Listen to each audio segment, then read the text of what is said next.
Lou, good to have you.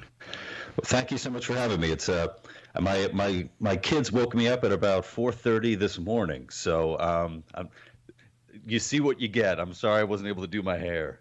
Well, you know, be proud, Lou. Most people your age have no hair. I'm proud of mine. You be proud of yours. All right. I want to ask you this because I want to ask a comedian a serious question, because over the last many years, comedians have basically been silenced everywhere. Well, you offended me. It's a comedian's job to offend people, but comedians don't even go to college campuses anymore. They're afraid to tell jokes. They're gone. They've basically become a very rare thing. But maybe we're turning the corner and coming back. Are comedians coming back from the dead now?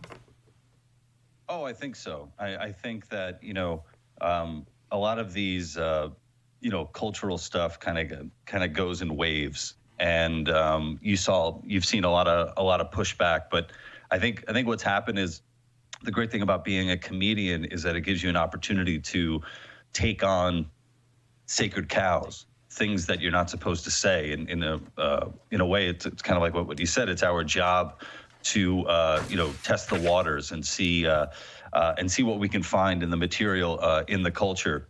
And fortunately, there's definitely an audience out there that's hungry for that.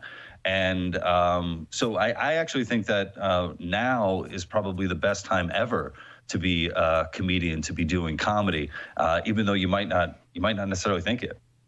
Yeah, are sacred cows causing global warming too? Yeah. I mean, it's a thing. It's the cow farts are the most delicious part. So marinate.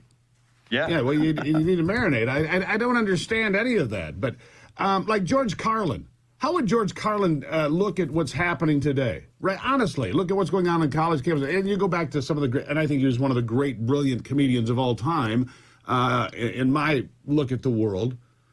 Being banned on TV, canceled on Twitter, not allowed to go to college campuses. How does that happen?